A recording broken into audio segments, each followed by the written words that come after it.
On January 20th, 1993, William Jefferson Clinton became the 42nd President of the United States. At the time, most Americans were not aware of the extent of Clinton's criminal background, nor were they aware of the media blackout, which kept this information from the public.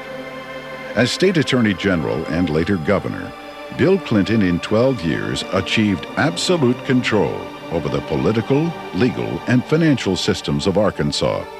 As president, he would attempt to do the same with the nation by bringing members of his inner circle with him to Washington.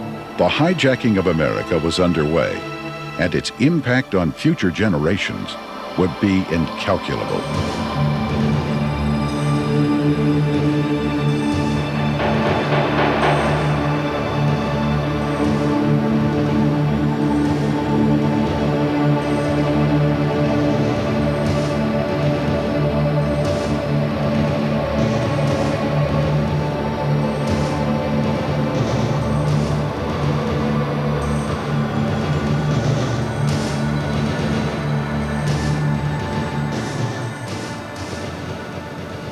Bill Clinton was born in Hope and, of course, raised in Hot Springs.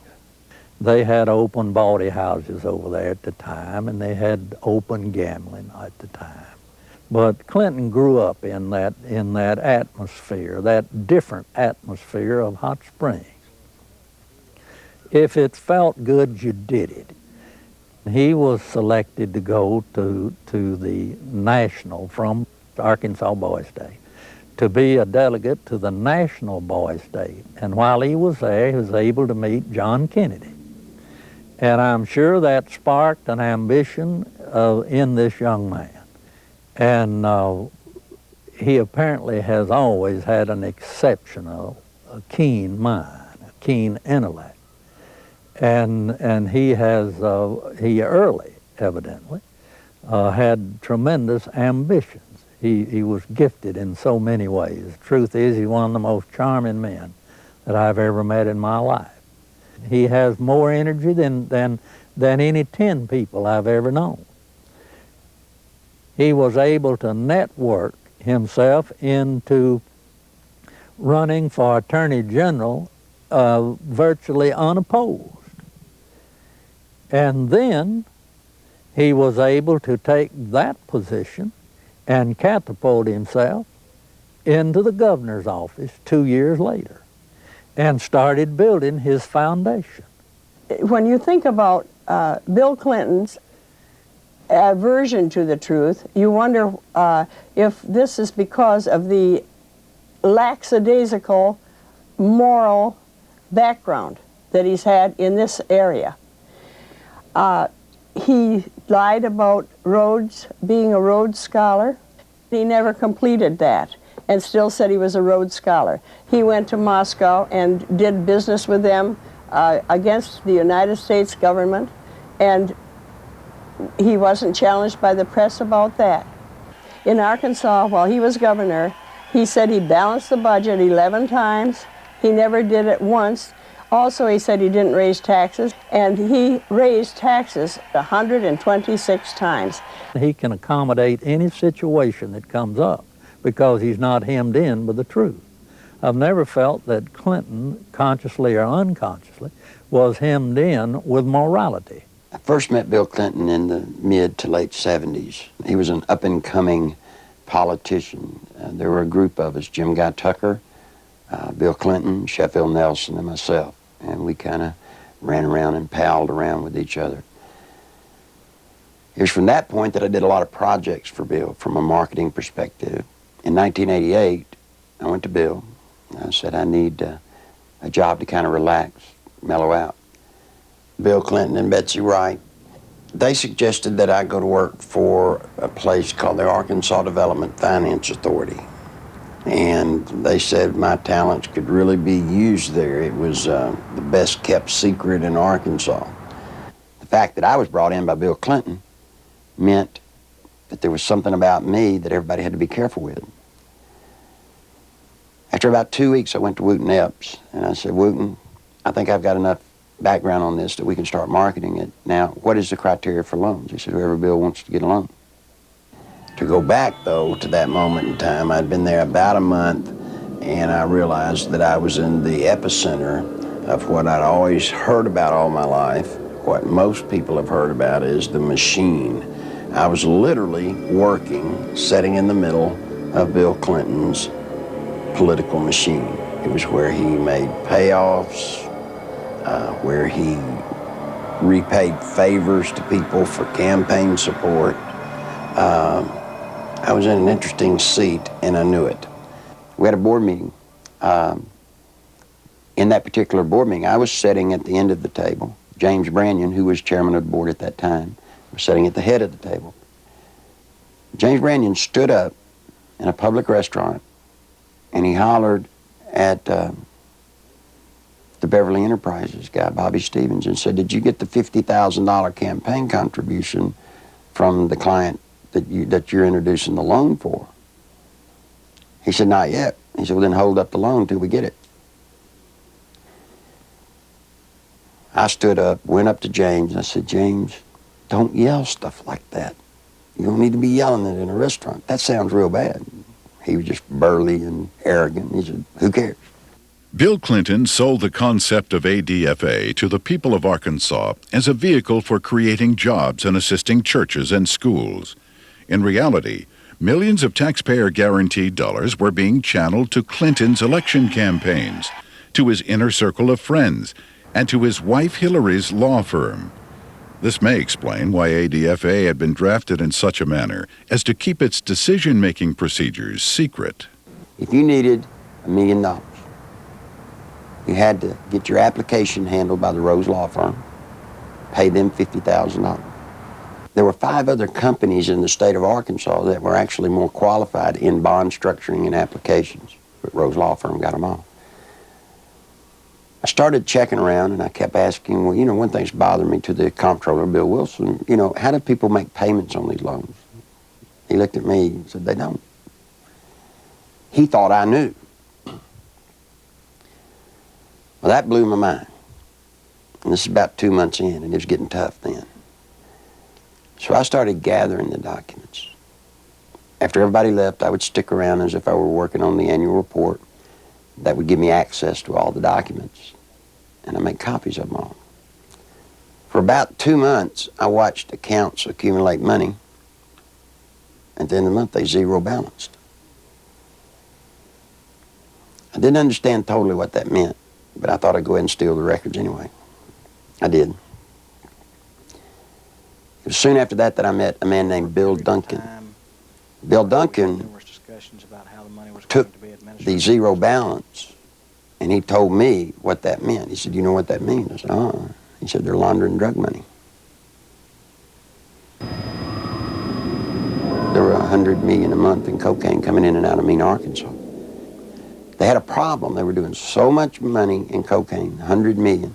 You create a problem in a little state like Arkansas. How do you clean $100 million a month? ADFA until 1989 never banked in Arkansas.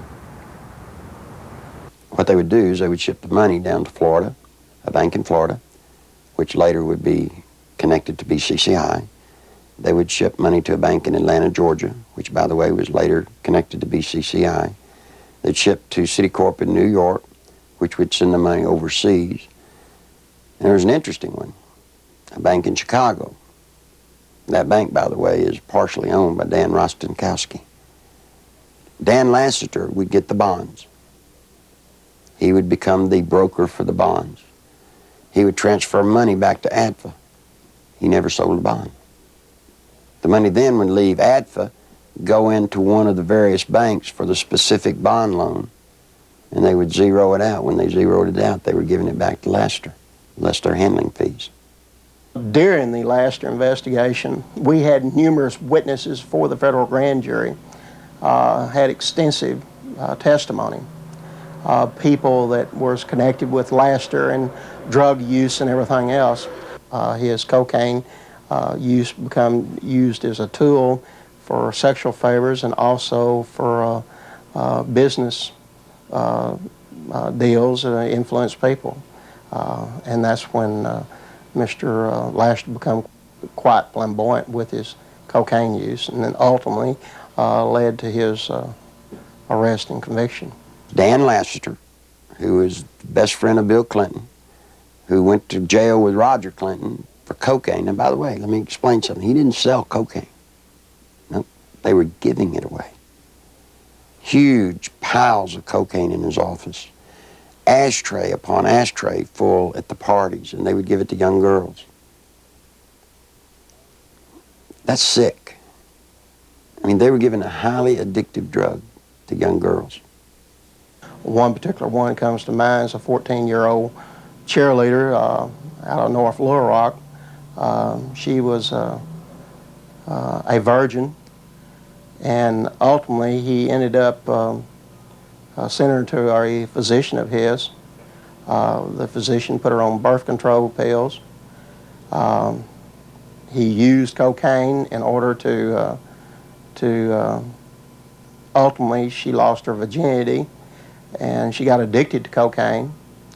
And the last I heard of her, when we had her subpoenaed back to the federal grand jury, she was a hooker in Lake Tahoe. Dan Lassiter contracted to launder the money. Now, in addition to his contract to launder the money and the system that he and Bill Clinton had set up to do it,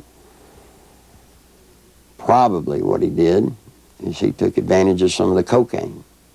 That's why he could give it away. Shoot, you have $100 million a month in cocaine.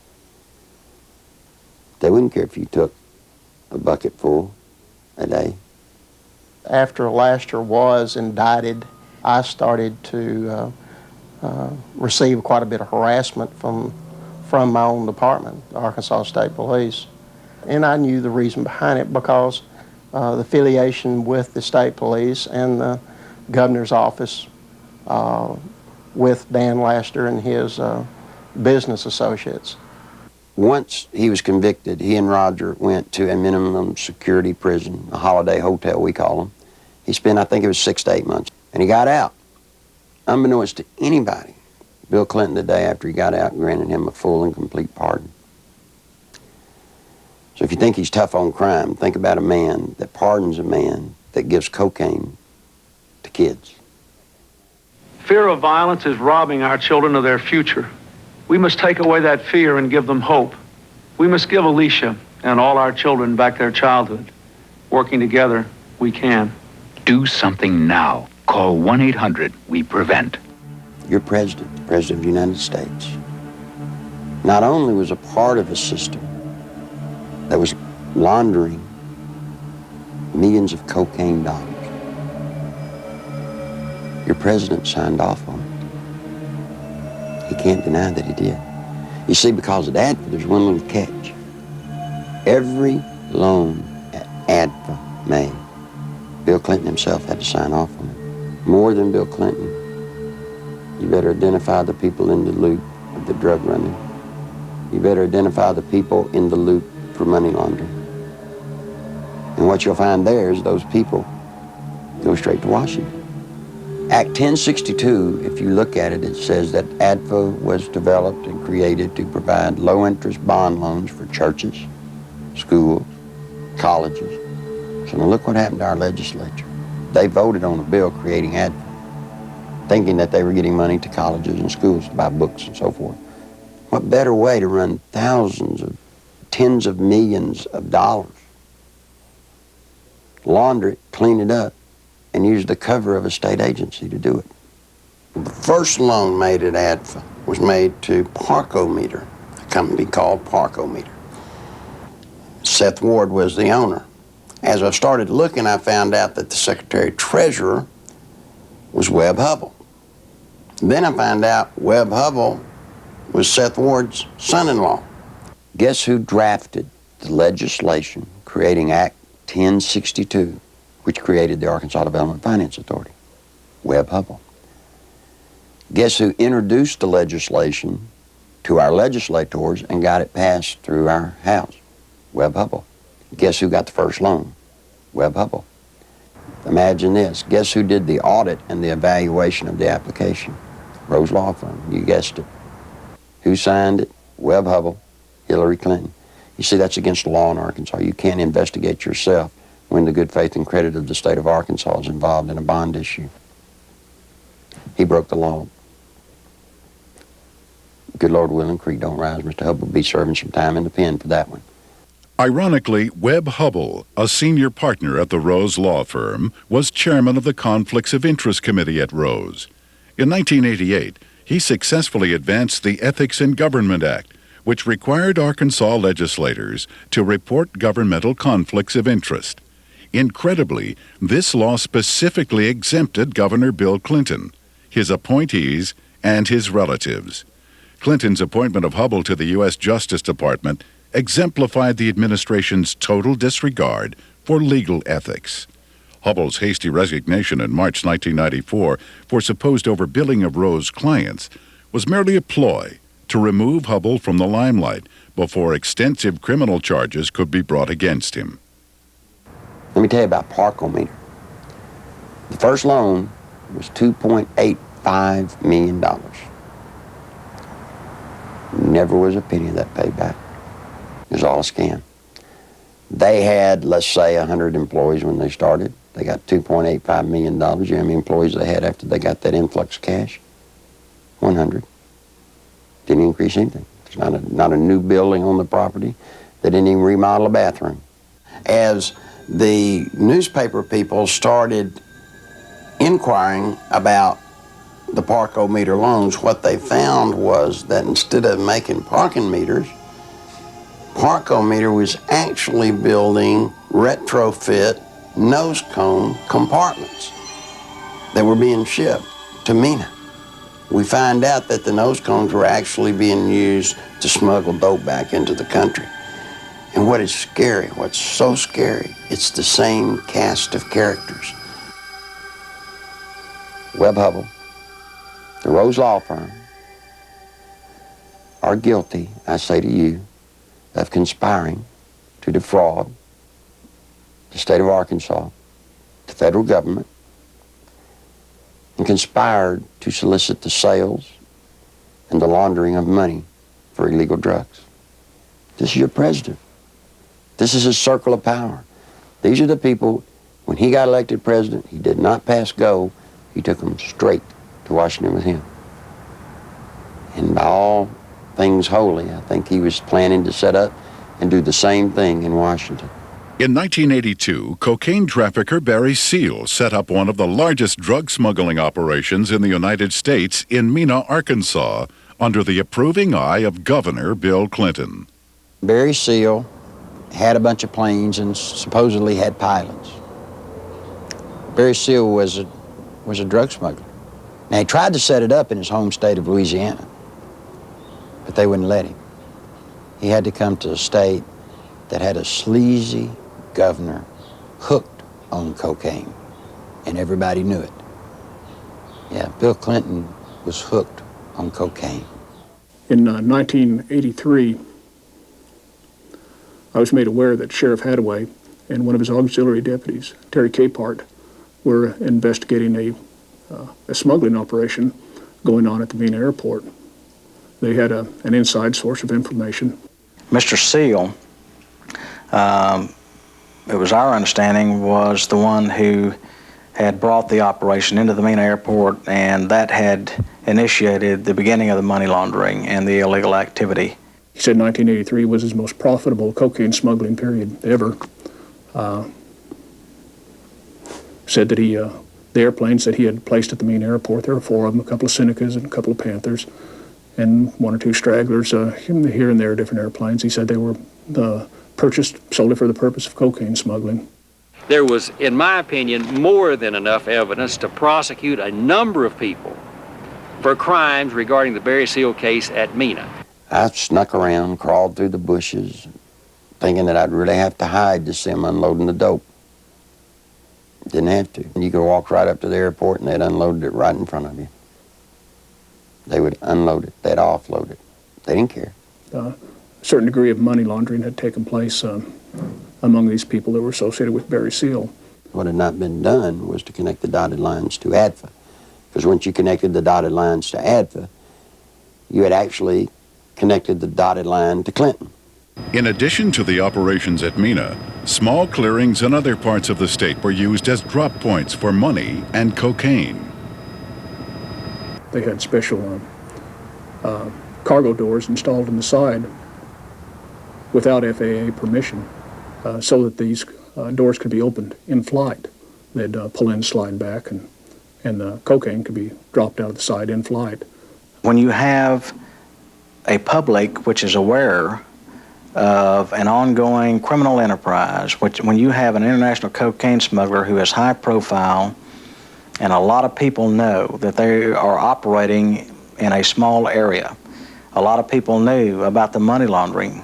It was common gossip on the street because it was so blatant. And they see investigations ongoing for several years. And they keep watching for indictments. They know grand juries are convening. They know that witnesses are supposed to be providing evidence to a grand jury, yet year after year after year, no indictments are returned. People lose confidence in the system. Clinton had integrated a number of corrupt cops, judges, and politicians into high-level positions to ensure the continued success of the drug smuggling, money laundering operations. All was going well until a fateful night in the fall of 1987. On August 22nd, 1987, Kevin had spent the night with his friend Don Henry.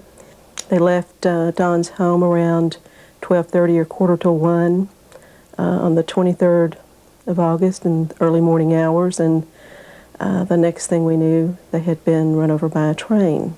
There seems to be a small airstrip in the area. There have been sightings and reports of small airplanes flying very low with lights off in the area.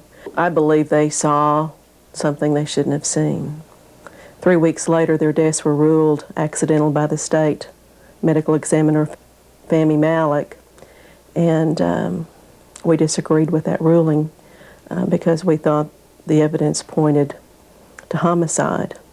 At that point, we had a lot of questions and no answers, and the facts didn't add up to what he was telling us, so we decided to get a second opinion and met with resistance from all fronts, both with our local law enforcement, with the state crime lab, with everybody that we turned to.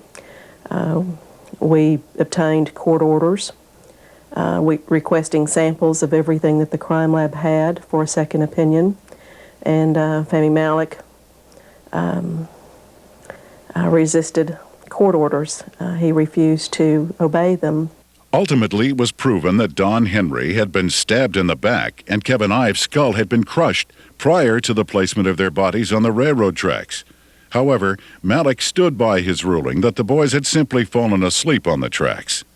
Malek had been kept in office at the insistence of Governor Clinton for a number of years, despite vigorous public outcry to have him removed.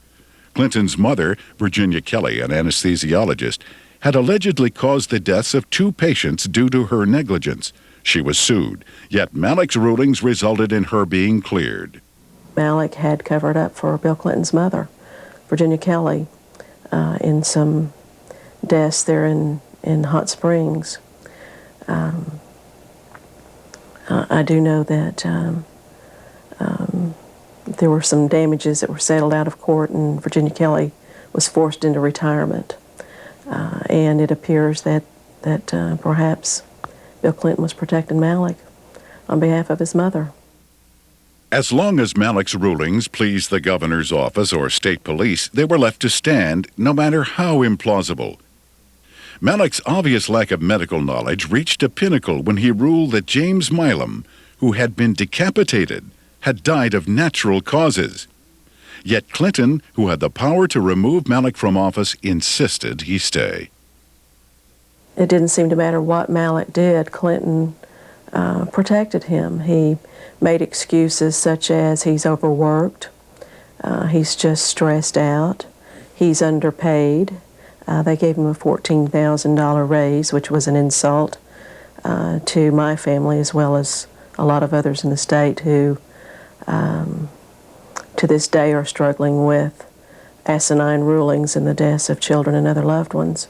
I was outraged that protecting a political crony Clinton's was more important than the fact that 2 young boys had been murdered. And it didn't matter what Malik did. There were allegations of tampering with evidence in murder cases. There were allegations of perjury in different cases. There were allegations of incompetence and anything that I guess you could allege had been alleged against him, but it didn't matter what he did. They protected him. A number of people approached the police with information about Don and Kevin's murders and consequently were murdered themselves. Shortly before Keith McCaskill was murdered, he knew that he was fixing to be murdered. He told his family goodbye, he told his friends goodbye. The night of elections in 1988, he took 2 pennies out of his pocket and threw them on the bar there at the wagon wheel and said, "If Jim Steed loses this election, my life isn't worth 2 cents." And he was murdered that night. Jeff Rhodes was a young man from Benton who was murdered in 1989. Shortly before his death, he made a phone call to his dad in Texas and told him he needed to get out of Benton, Arkansas, that he felt he knew too much about the boys on the railroad tracks and the death of Keith McCaskill. A couple of weeks later, Jeff was found dead. He'd been shot in the head. They'd attempted to cut off his head and hands and feet, set him on fire in a dump. A total of 6 people with information about the boys' murders were eventually murdered as well. This woman, former head of the Saline County Drug Task Force, had uncovered evidence of the Arkansas Police Department's participation in the drug smuggling operation and the cover-up of the boys' murders. She was forced into hiding. There aren't any words in the English language that can describe how it makes you feel as a parent or as a citizen of Arkansas to see what our officials are capable of doing. You know, I think we were just kind of naive, common, ordinary people. Got up and went to work every day and came home and went to bed and assumed that everybody else did the same thing and tried to do what was right. And I think Kevin's death has been the rudest awakening that anybody could ever have to see what really goes on and to see what's important to elected and public officials. When Fahmy Malek finally became a political liability during the campaign for president, he was forced to resign. But guess what? Bill Clinton created a $74,000 a year job doing nothing just for him. I would like an answer from Bill Clinton as to why the main conspirators, as far as I'm concerned, in the murder of my son and the cover-up of the murder of my son have been elevated in status by creating cushy jobs for them. Meanwhile, Welch and Duncan's investigation into the operation at Mina was about to derail. We'd been so busy investigating, just concentrating, focusing, that it took a while to register that nothing was going to happen. We could not understand what was happening. Neither Mr. Welch nor I were ever subpoenaed to testify before the grand jury and present massive amounts of evidence of wrongdoing by associates of Barry Seal. No indictments were ever returned against any of the individuals, and I can tell you there was extensive evidence. There definitely was some suppression of evidence and definitely a cover-up of an investigation, and somebody should be held accountable as to why that happened. Not one major cocaine bust was ever made in Arkansas out of Mina, Arkansas. Now imagine that, 10 years nearly in its running. Never one truckload ever got caught. During the 1992 Attorney General's race in Arkansas, a member of Clinton's staff had approached Winston Bryant and had asked him to stay away from the Mina affair or the Mina matter. I've done quite a bit of investigation into the Mina Barry Seal case myself, and quite frankly, it is a federal problem. After Winston took office, Bill told me that he was no longer allowed to discuss the Mena Airport investigation from the Attorney General's office.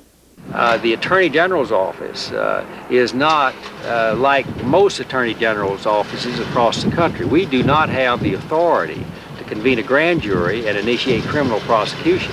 I've always thought it was a wonderful thing to be able to serve your country as a federal law enforcement agent.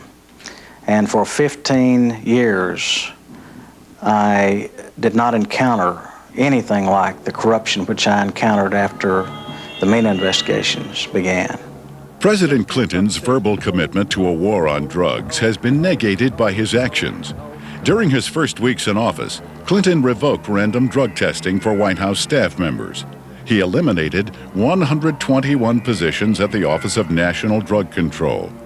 And he appointed Jocelyn Elders as U.S. Surgeon General, despite her well-known desire to legalize drugs. That's important to know. That out of Mena came certain trails. One of the trails was to the banks down in Florida. One of those trails led to BCCI. And guess who started BCCI, helped form it? Jack Stevens, from Stevens Investment. Jack is a major stockholder in Worthing Bank. At a crucial period in the campaign, the bank advanced Clinton's candidacy $2.8 million. It happened that that's the identical amount that the Stevens company had made on a concocted transaction that involved student loan funds under Clinton's control less than 2 years before. An identical amount. That's very important. When Clinton had Laster, he didn't need the Stevenses. All of a sudden, in 1988, while I was at the Arkansas Development Finance Authority, in came the Stevenses. Laster was in jail. The ADFA had never even put its money in a state bank. It always kept its money in banks in Chicago, Georgia, Florida. When the Stevenses come in, they buy Worthing Bank, and guess where ADFA puts all of its money? Worthing Bank. When Bill and Hillary first took over, all they could talk about was how their health care program was going to go after the pharmaceutical companies. Well, lo and behold, stocks for the pharmaceutical companies went down. Who other than Vince Foster, Hillary Clinton, took advantage of it, and they bought stock. All of a sudden, they go to Tulsa to the governor's convention, and guess what they say? They're not going to attack the pharmaceuticals. And guess what happened? The stock goes higher. I go to the meeting, I say, guys, come on. Doesn't that look a little weird? That's called, insider trading. And I said, yeah, but she only made $10,000 or $12,000, just a minuscule amount. Think about it. That's what she made. Has anybody gone to the trouble to look in to see how much Stevens Investments made off of that? One of Hillary's investments, under the direction of Tyson Foods counselor James Blair, netted almost $100,000 on an initial $1,000 investment, a nearly impossible feat using legal methods. I can't read their minds or speculate, but I had absolutely no reason to believe that I got any favorable treatment.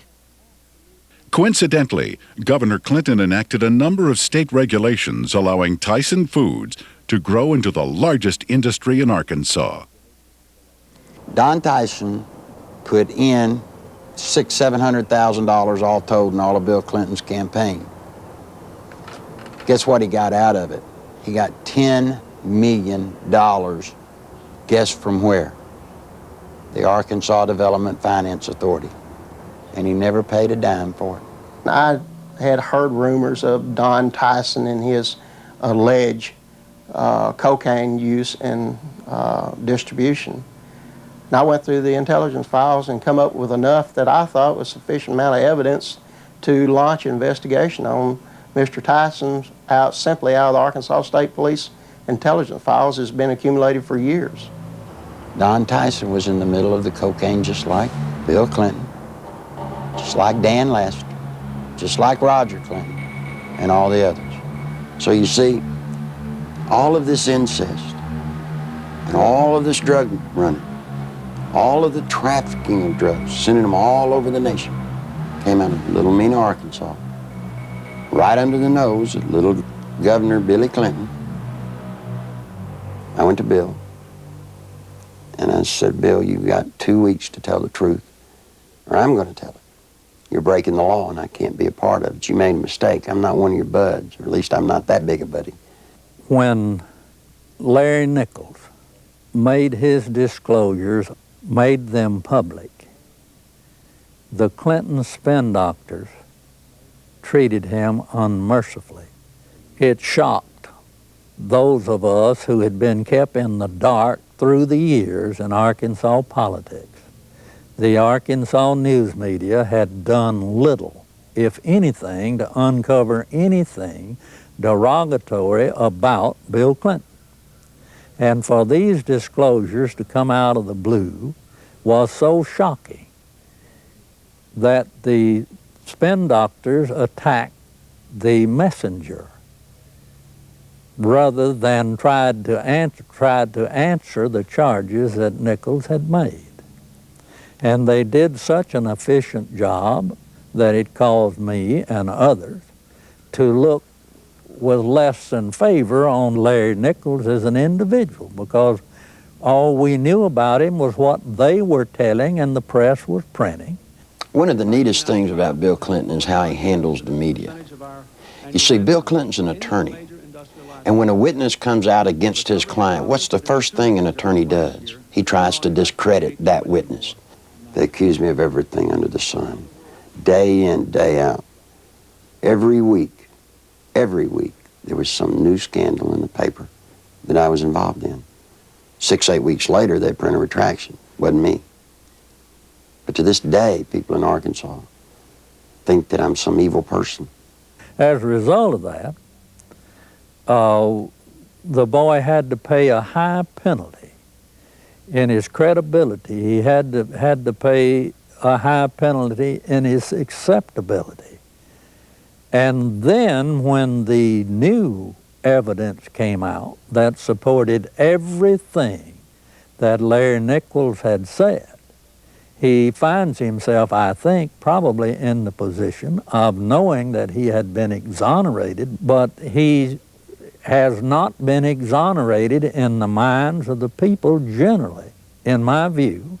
And he finds himself probably in the position of wondering where he goes now to get his good name back. A lot of people wonder how Bill Clinton could control a state the size of Arkansas with the absolute authority that he did. It's not hard. You see, after 12 years, after kissing the people that have the money, Bill Clinton controlled the legal system. He controlled the judges. He controlled the attorneys. He controlled the banks.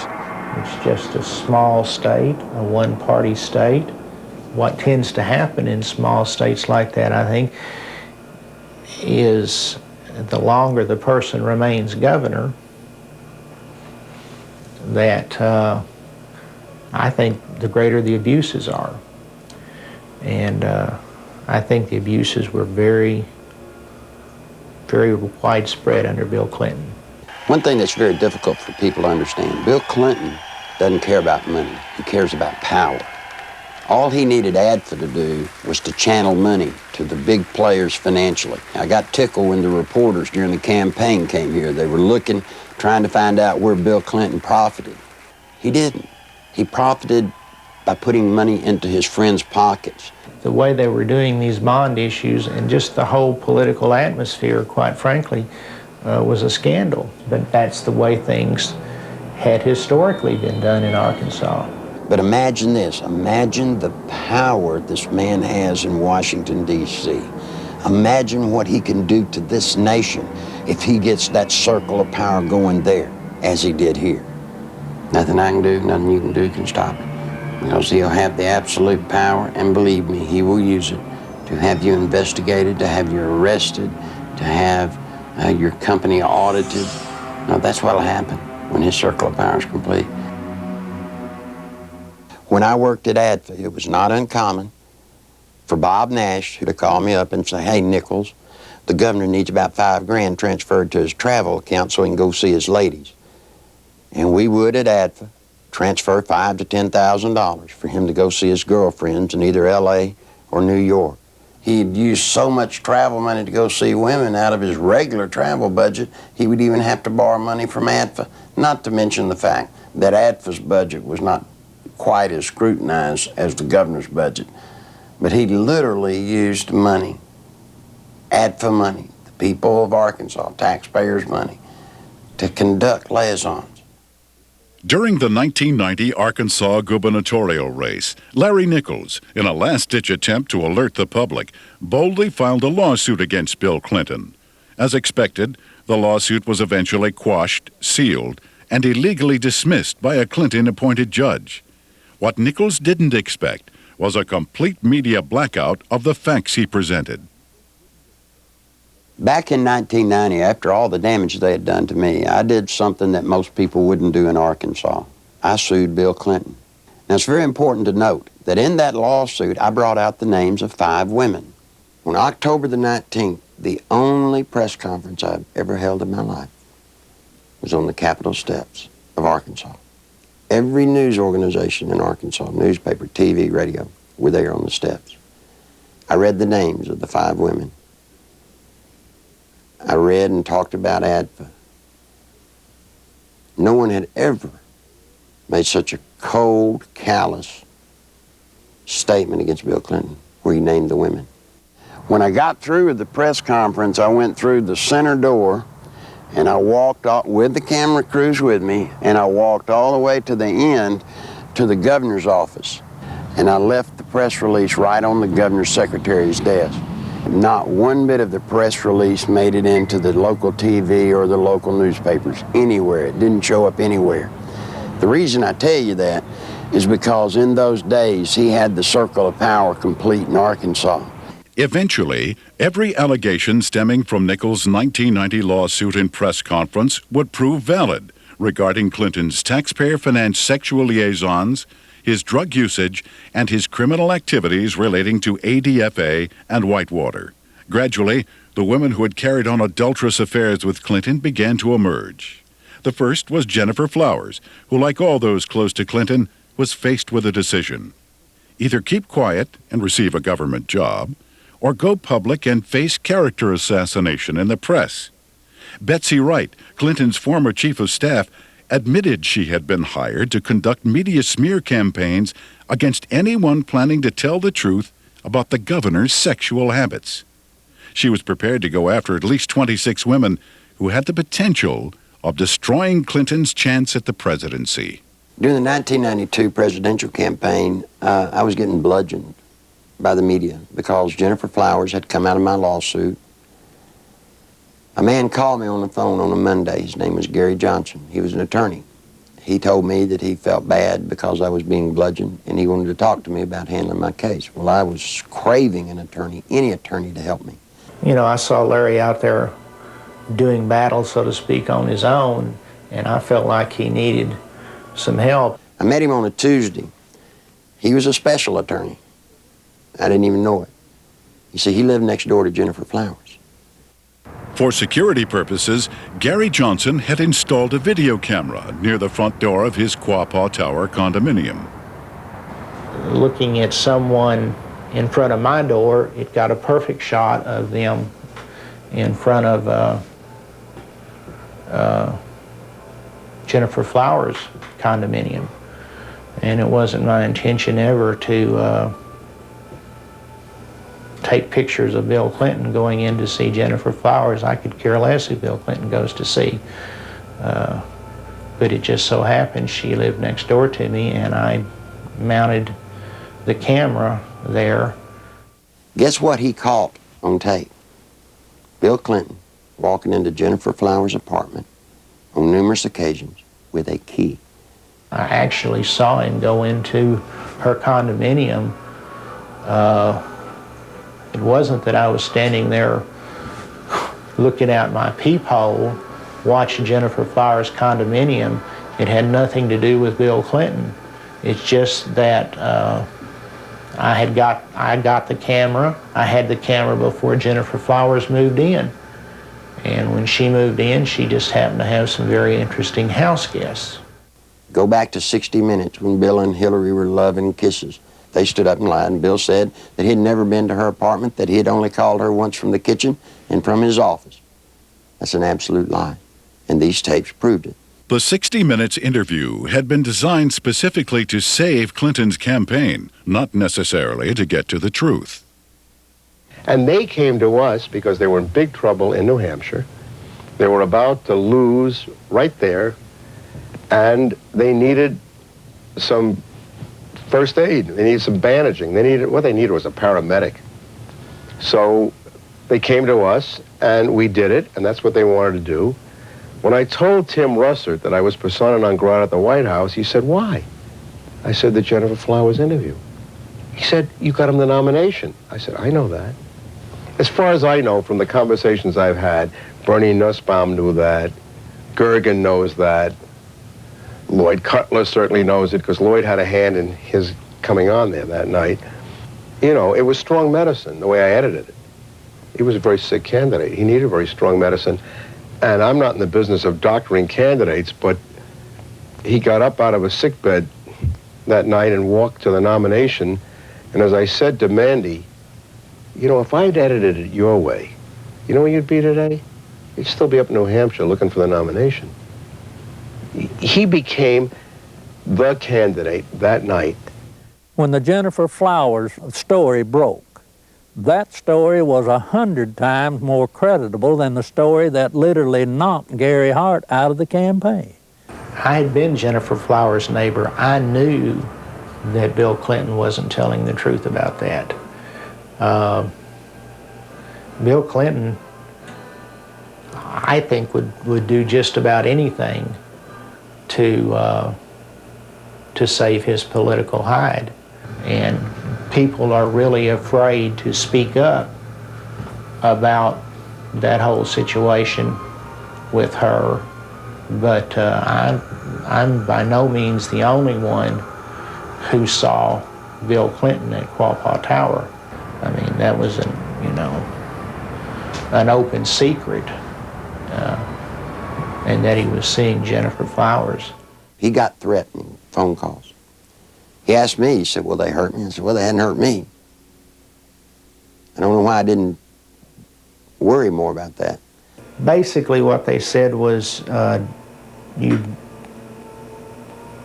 mind your own business.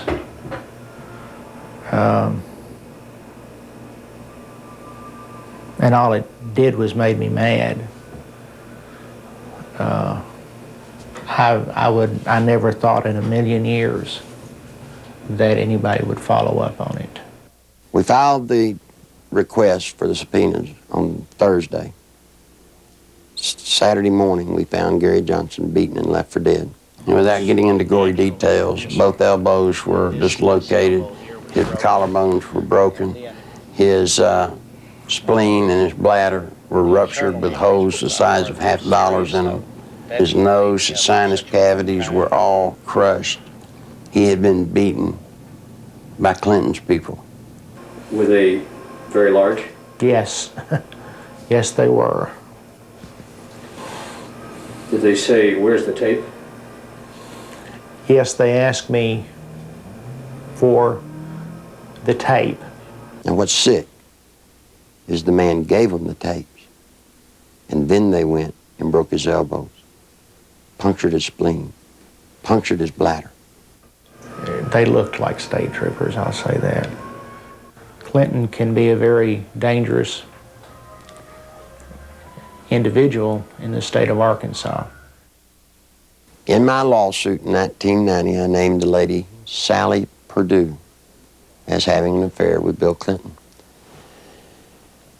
Sally had an apartment in Little Rock, and the Clinton security guards would drop him off at her apartment and go park in the woods. When Clinton got through doing his business, he was flicked their porch light and they'd know to come and get him.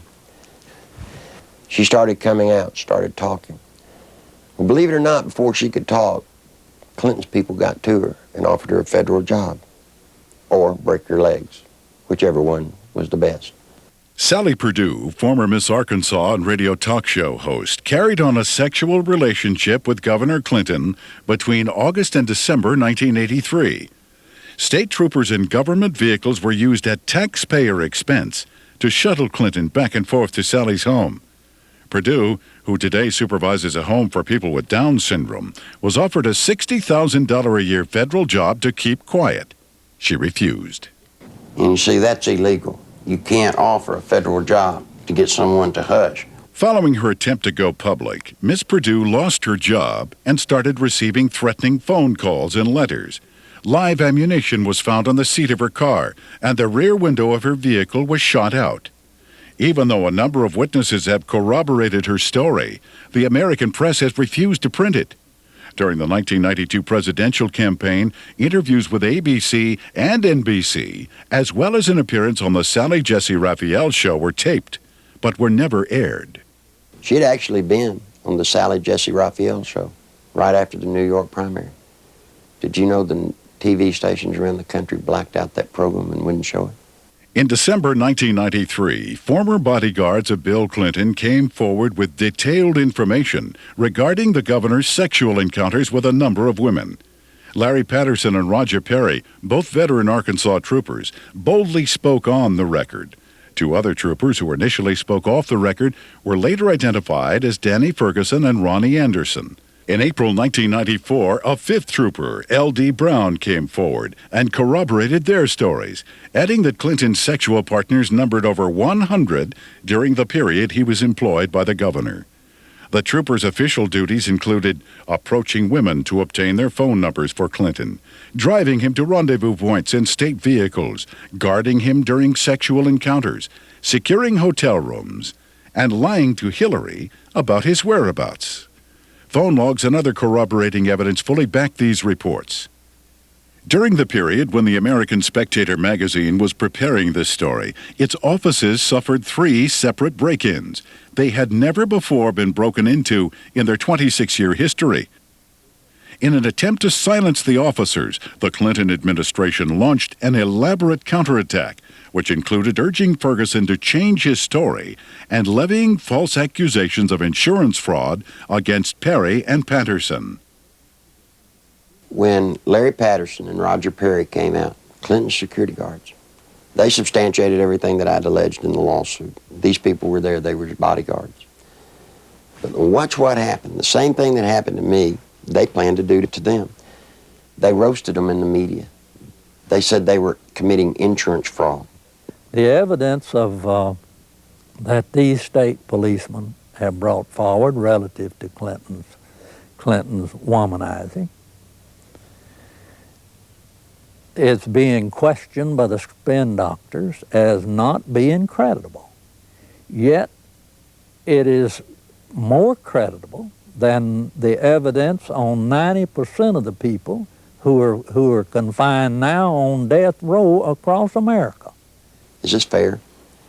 Did y'all see the papers saying that the troopers were telling the truth and were found innocent? Heir to the stories they were telling have a basis, since they're not the scumbags that the spin doctors for Clinton tried to make them out to be? These two have had the courage to come forward, and the evidence that they have presented has not only been credible, but it's been overwhelming. And the truth is, I'm convinced that it's just the tip of the iceberg. On May 8, 1991, Paula Jones, a state employee with the Arkansas Industrial Development Commission, was working the registration desk for the governor's Quality Management Conference at the Excelsior Hotel. Governor Bill Clinton was to be the main speaker. I was approached by one of Bill Clinton's bodyguards named Danny Ferguson, and I was given a number. And I asked him what it was. I held out my hand, and he said, it's a number to a hotel room that the governor would like to meet with me. Well, I was surprised, and I kind of talked it over with my coworker, and we didn't have any reason to believe that we couldn't trust him, so I agreed to go on up to the room and meet with Mr. Bill Clinton. I got to the room, and Governor Clinton, he opened the door to meet me. It was a room that did not have any beds in it. It had couches and stuff like that. It was more like a meeting type room. And he had asked me about my job and how I liked it and who my boss was, and I told him, and he mentioned that he liked the way that my curves were on my body, and he liked the way that my hair went down my back, the middle of my back. And then he tried to lean over, and he started to put his hand up my leg, which it happened so fast, and he tried to kiss me on the neck. It happened so fast, but he tried to bend over and kiss me on the neck as he was putting his hand up my leg, and I backed off. I said, I don't want to do this, and I said, I think I need to be going. And then he got up before I even knew it and dropped his pants, and Bill Clinton asked me to perform oral sex on him, which I declined, and I jumped up and I told him I needed to go immediately. That's when he went to say, if you have any trouble whatsoever, you have Dave Harrington, your boss, contact me immediately. And I said, well, I'm leaving, and I started to proceed down the hall to the door, and he followed behind me. He said if we could try to keep this between ourselves.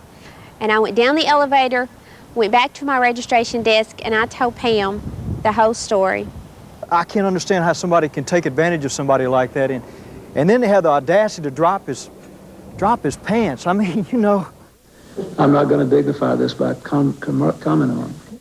Paula gave the exclusive to the Washington Post, and Mike Isikoff, we were going to be as open as we could with the Washington Post.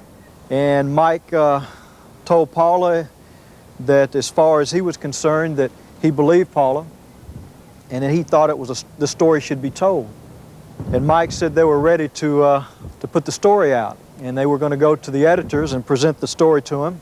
We heard that Mike got suspended from the Washington Post, and there was a big fallout between the editors of the Washington Post and Mike.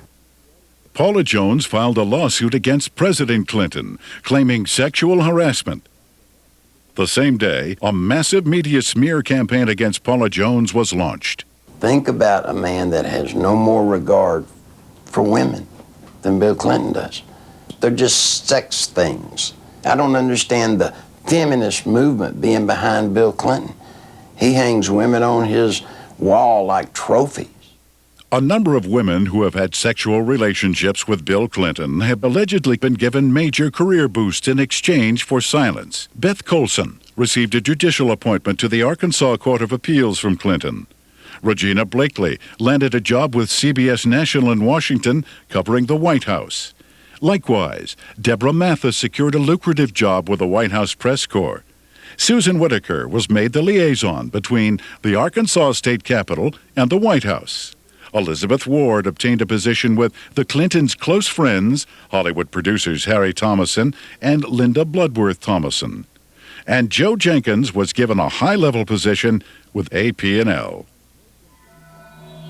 One of the most harrowing stories of Clinton's attempt to keep his promiscuity hidden involves Jerry Parks, a private investigator and former chief of security for Clinton's campaign headquarters. My father was Luther Gerald Parks, a.k.a. Jerry Parks. He was the head of Clinton's security for Clinton's inaugural campaign whenever he was running for president. My father was brutally murdered at Chenal Parkway and Arkansas Highway 10 in one of the most elite parts of Little Rock, Arkansas. Someone pulled alongside of him and started shooting at him. They cornered him, stopped him on Highway 10 as he was turning left onto Highway 10 off Chenal Parkway. They stepped out of the car after blocking his path. He was shot 5 times, once in the leg, once in the arm, 3 times in the chest. My father had a file on Bill Clinton's infidelity and his affairs that ran from approximately 82, 83 to somewhere between till about 90 to 91. The file consisted of pictures, time, dates, places of where Bill Clinton was at, where Roger Clinton was at, the type of drug use that Bill Clinton and Roger Clinton were involved in. I was the only person that would ever go with him when he would do his private investigative work. And I remember 4 to 5 times that I was with him, and that's what he was keying on. I saw Clinton with a lot of different women, a lot of different types, sizes, shapes, colors, one of them being Jennifer Flowers. You know, I was just like, wow. It was more neat than anything else that, you know, somebody that is this famous, this bigwig, can get away with this. This just blew my mind. Shortly before Jerry's death, the phone lines at his home were cut, the security system was disconnected, and the Clinton files were stolen. I believe my father was assassinated because he was the one link that could actually close everything and completely shut Clinton down. I feel that Bill Clinton had my father killed to save his political career. When I did contact Little Rock Special Investigative Services, they told me that they had been pulled off the case 3 weeks prior to that. That just blows my mind on how when I hear they're making progress, all of a sudden they're pulled off the case. Something's not right there. Bill Clinton has been the way he is ever since I've known him. He hasn't changed. He will not change. People inside the White House today tell me that he's running sexcapades in and out of the White House like have never been there before. It's a disgrace to America. If we had known his background, the people of Arkansas would have never elected him governor of this state. And I charge the media of this state for not doing their duty and exposing these things that have since become matters of fact. He's a womanizing, dope-smoking, liar, and a draft dodger. I don't remember those being in the Constitution as exactly the model qualities we want in a president. Voters who depend on the media for unbiased information regarding political candidates have been betrayed. Much of the information concerning ADFA, Whitewater, and Clinton's sexual promiscuity was known by the media as early as 1990, yet was kept hidden. The media's heavy pro-Clinton bias prior to the 1992 election was best summed up by Newsweek when they candidly stated, "Truth is, the press is willing to cut Clinton some slack because they like him and what he has to say." In May 1994, Newsweek added, "The national press has been restrained in its accounts of Bill Clinton's private life, and with good reason. Most of those who have made charges against him have been despicable people, jealous and stunted sorts." What an indictment about the media. You knew the truth about Bill Clinton. You just didn't like George Bush. I know Bill Clinton probably as well as anybody. We used to train him on how to look straight into a camera and lie through his teeth. And you see, part of Bill's pathological lying is the fact that we've taught him how to believe the lie that he's telling. And once he believes the lie, then he can sell it to you as the truth. The world is at risk when the commander-in-chief of the United States of America is a man that will look at another government, who will make trade deals and lie through his teeth. Clinton could get us involved in a hopeless quagmire easily in Europe, in Africa, in North Korea, in any number of places, because not only of his ineptness and his lack of understanding, but his contempt for military things. This goes back at least as far as the 60s in his college days, when he not only attended and participated in anti-American rallies, but organized them. Back in the, and incidentally, those were not anti-war rallies. Those were anti-American rallies. He has no loyalty to this nation. He has no loyalty to its fighting men. He has not enough integrity to have any loyalty to its population. He knows how to say the right things, but he has lied for so long that I really don't think he knows the difference anymore between the lie and the truth. The media has not been able to ascertain today that there's a human being sitting in the presidential chair of the United States of America that lies with everything he says. They still believe somehow in the office of the presidency. They still believe there's some integrity there. Attempts to keep the criminal activities of Whitewater concealed from the public were largely successful prior to the 1992 election. After that, however, the raging Whitewater rapids could no longer be contained. What the Clintons claimed as a simple money-losing investment was in actuality a series of complex business transactions and cover-ups, ultimately costing the American taxpayer more than $60 million. When this is all over, it's going to be the same story we've been telling for 2 years. We made a bad investment, we lost money, and there's really not much more to add to it. We have enforced higher standards against ethical conflicts than any previous administration. Whitewater may have begun as a legitimate real estate venture, but it came to be used to skim, directly or indirectly, federally insured deposits from an S&L and a small business investment corporation. When each failed, the United States taxpayer became obligated to pick up the tab. 2, the family of the former governor of Arkansas received value from Whitewater well in excess of resources invested. 3, taxpayer guaranteed funds were in all likelihood used to benefit the campaign of a former governor. 4, the independence of the United States government's regulatory system has been flagrantly violated in an effort to protect a single American citizen. People should not be able to raise questions and erode people's moral authority in this country. It quickly became obvious that Whitewater would engulf the Clinton administration if ignored. A twofold counterattack was put into action. The first was to win sympathy from the conservative populace, who were among his chief critics. Clinton embarked on a series of appearances heartily promoting himself as a born-again Christian who supports and practices traditional biblical family values. While the uninformed may have been fooled, those who realized what was happening were outraged at the blatant hypocrisy. This is a place where I have come to seek divine guidance and support and reassurance. You know, after Bill Clinton was in office for 2 days, he signed 5 executive orders, shedding more innocent blood, the blood of innocent babies. Then he went on to try and get homosexuals in the military. He put Jocelyn Elders in, trying to distribute condoms to our kids. Christine Gebbe, his AIDS czarina, promoting all kinds of vileness. And yet he has not, Pastor Horn has not rebuked President Clinton. He's still in close contact with him. He still stands by him. Still says he's a great Christian man. This is an affront to heaven. The second phase of the counterattack was to appoint Robert Fisk as special prosecutor to head up the investigation into Whitewater. That same week, the Rose Law Firm began shredding documents. The lady came to me scared to death, wanted to come out and tell the truth. I said, "What's the matter?" She said, "They're shredding documents at the Rose Law Firm." Well, I tried to tell the media. The media said there was no way that could be going on. Well, in came a journalist from a Washington newspaper. He goes over, investigates what I told him. And you know what? The very week he investigated, guess what they were doing? Shredding documents right there at the Rose Law Firm. It had his initials pretty much all over it. Everything from the box to the manila files to, I even saw his signature on with the Rose Firm letterhead.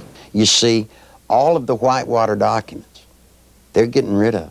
They're getting rid of them as fast as they humanly can. It's the nerve and audacity that those two people, Bill and Hillary Clinton, have to shred documents, to destroy evidence in a federal case. That is why we're here in front of the Rose Law Firm, because of the works of darkness that have gone on. Documents have been shredded here. What else has gone on here? I'm telling you, there are people inside this building that right now they're saying, if they only knew, if they only knew. I've been very, very disappointed in the Clinton administration. Every time I think, well, now they're finally going to do something right, something comes out that proves they've been lying, and I just don't trust it anymore. During that same week, there was also a fire at the Stevens-owned Worthen Bank building. Now, this fire was on the 14th floor, and supposedly it was started by a space heater. I want you to look at this footage and tell me if you think it was an accidental fire by a space heater. This is a CPA firm, and the documents that were in this office were important documents relative to Whitewater. If you go back to Arkansas and you look at the Secretary of State's office, anybody that's ever run for office in recorded history, you can find out who their major campaign contributors are since day one. Except for one person. Bill Clinton's records at the Secretary of State's office disappeared. You see, they did it then. They'll do it now. All the information pertinent to Whitewater, any notes left by Vince Foster, any personal documents that would lead anywhere to any type of criminal activity, they're just going to be destroyed. Fisk's initial assignment was to quell rumors regarding the alleged suicide of Vince Foster. Foster was a senior partner with Hillary Clinton and Webb Hubbell at the Rose Law Firm prior to his appointment as White House Deputy Counsel. In fact, he was handling the Clintons' personal legal matters while he was in the position of assistant to the president, in violation of a conflict of interest at that time. A number of key questions remain in the death of Vince Foster. According to the official report, Mr. Foster shot himself in the mouth at Fort Marcy Park on July 20th, 1993. If this were true, there would have been large amounts of blood at the scene. However, initial paramedic reports indicate very little blood on or around the body. There was no gunpowder residue in his mouth or on his face, and there were no broken teeth or damaged lips. Initial reports also indicate there was no exit wound, yet, remarkably, no bullet was ever found. In addition, the gun was still in Foster's hand, which would be highly unlikely due to natural reflexes occurring in this type of suicide. Incredibly, the death was ruled a suicide before an autopsy or ballistics test had been performed. As expected, Bill Clinton has expressed no interest in finding out what really happened to his lifelong friend. Any credible forensic pathologist will tell you in a second the man didn't shoot himself the way they describe it. Well, if he didn't shoot himself the way they describe it, then is it not murder? In March 1994, the White House released a photograph which they claim proved beyond any doubt that Foster killed himself. However, the photo depicted the gun in Foster's right hand, even though he was left-handed. It also showed the body surrounded by brown leaves, yet Foster died in midsummer before leaves had begun to fall. And numerous reporters on the scene confirm there were no leaves on the ground. More puzzling is the fact that sources for the FBI and Park Police originally announced that no photos had been taken at the crime scene. Most disturbing was the reluctant admission by the White House 5 full months after the event occurred that 4 members of Clinton's staff had ransacked Foster's office the night he died. Now that team consisted of Nussbaum, his personal secretary, Hillary Clinton's personal secretary, Patsy Thomason. They said it was for national security. Well, not any of those people would have that much interaction with national security. Let me tell you specifically why they were there. Nussbaum was there and his personal secretary to scour the office and to look for anything that he might have relative to Whitewater.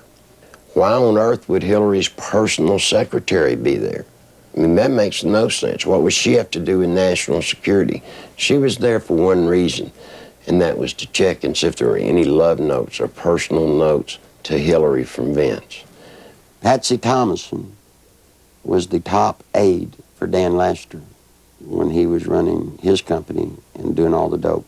You can only say that she was there taking care of Dan Laster's interest in the White House. As mentioned earlier, the Arkansas Development Finance Authority had been laundering its drug money through the Bank of Credit and Commerce International. BCCI, founded by Clinton's chief financial backer Jack Stevens, collapsed in the early 1990s. Millions of depositors and taxpayers lost billions of dollars, making it the worst banking scandal in history. Heading up BCCI was former Defense Secretary Clark Clifford. The overwhelming criminal charges against Clifford were eventually dismissed by President Clinton. The attorney for Clifford and BCCI was none other than Robert Fisk. Fisk knew that a thorough investigation of Whitewater would eventually lead to ADFA and his former client, BCCI. Fisk also knew he would never be able to complete his investigation since it is illegal to prosecute a former client. Fisk was not selected by the Justice Department to investigate Whitewater at all, but to simply subpoena documents and testimony, making sure they never see the light of day. So you see, Robert Fisk is a scam. He knows that. He knows more than we do about what is legal and is not. He has one little trick. It's the power of subpoena. He gets anybody, any documents, anywhere that he can find, and he subpoenas those records, and they're never seen again. Will those records be the same when they come out of their control as they were when they went into their control? He's gone personally over to Congress, begging them not to have a congressional hearing because it would impede his investigation. It won't impede his investigation. It'll just bring forth the evidence to the public that he's trying to hide to cover for his buddies, Bill and Hillary Clinton. The investigation of Whitewater is being handled by an independent special counsel whose appointment I supported. Our cooperation with that counsel has been total. Remember, everything Mr. Fisk touches goes under the guise of the grand jury, and then it's sealed. That is not what the U.S. Constitution calls for. Now think just for a moment. If there are papers that prove you did nothing wrong, then why would you destroy them so that they don't come out? Why would you hide behind subpoenas in the cloak of secrecy? No, see, Bill and Hillary Clinton have something to hide. And only through a congressional hearing does this nation have a snowball's chance of that truth coming to the light of day. Fisk's duty in this entire situation is not to uncover the facts in this case, but to make sure that the lid is put on to the extent that none of this will be made known. That's the reason it's so imperative that the Congress of the United States rise to the occasion and meet their responsibilities to hold public hearings relative to this matter during this period of time, or this special prosecutor is going to sweep the entire thing under the rug and justice will never be done. Today, threats and harassment continue against people who want to come forward and tell the truth. In February 1994, veteran journalist L.J. Davis was viciously beaten. His attackers stole pages from his notebook, which contained information about the inner workings of the Rose law firm. Ronald Rogers, who possessed important information about Bill Clinton, was killed in a suspicious plane crash just hours before his scheduled interview for this film. In May 1994, Kathy Ferguson, former wife of Clinton bodyguard Danny Ferguson, was found dead after telling co-workers that Paula Jones' allegations against Clinton were indeed true. Not surprisingly, her suspicious death was labeled a suicide. There are lots of people that come to me that want to tell the truth. They come to me, but they're afraid. They're afraid of losing their jobs. They're afraid of family members or themselves being hurt. Don't be afraid anymore. Bill Clinton doesn't own the world. He doesn't scare me. He shouldn't scare you. I wish all of y'all would do what I've done. Stand up. Stand up for the country. I want my daughter to know that if you stand up and tell the truth, you're okay. Right now, all she sees, if you stand up and tell the truth, you'll be destroyed. If you're a pathological liar, lie through your teeth, every breath, hurt people needlessly, you'll get to be president. You don't want that. I don't want it. If I had anything to say to Bill Clinton, you know what it'd be? It's bound to be a great burden to walk around lying from one thing to another, to never tell the truth. Bill, tell the truth. Come clean. Oh, you may not get to be president, but the truth will set you free. It'll set all of us free, and it'll save the nation. I've still not been accused of anything wrong because I haven't done anything wrong. And I'm not going to do anything wrong.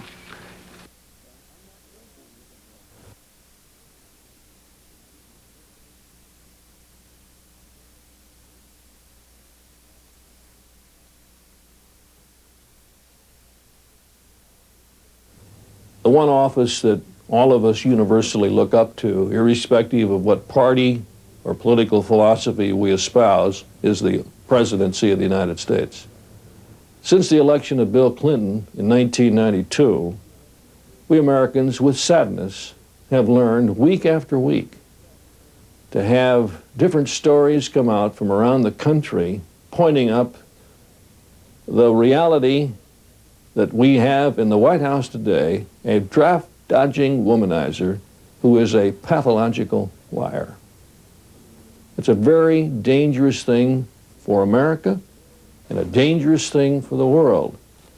I can only, conclude that the responsible course for the House of Representatives to do is to introduce a resolution of impeachment against Bill Clinton. It is with sadness that I make this statement, because this action will introduce something that we Americans don't want to see in our political process. But we can't continue down the course of what we see unfolding before our eyes almost every week or almost every day. And the best thing for all of us is to get it out in the open and go forward and let the chips fall where they may.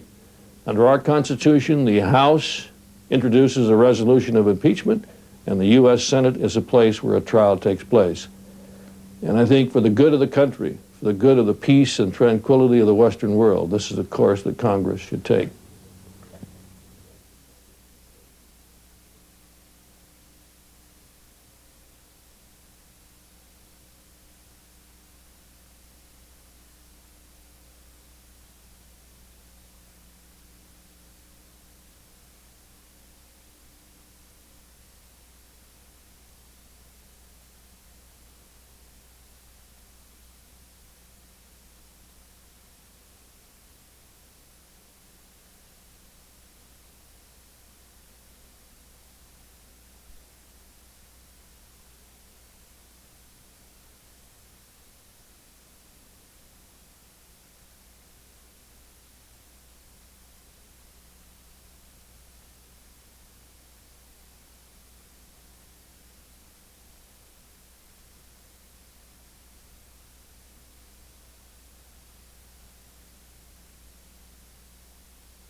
The crash, the coming financial collapse of America, may be the most important video you will see this decade. America owes $4 trillion. It must borrow $1.1 billion every day. If we continue to spend more than we're taking in, we're headed for what ultimately could be economic collapse as far as the government's concerned. I think we're going to have massive defaults with people losing their homes and losing their businesses and everything they've owned. Now you can get the crash, the coming financial collapse of America, by calling 1-800-828-2290. Find out how you can protect your family and your future. Call 1-800-828-2290. California residents call 1-800-633-0869. Have your Visa, MasterCard, or American Express card ready. Or write Jeremiah Films, Post Office Box 1710, Hemet, California 92546.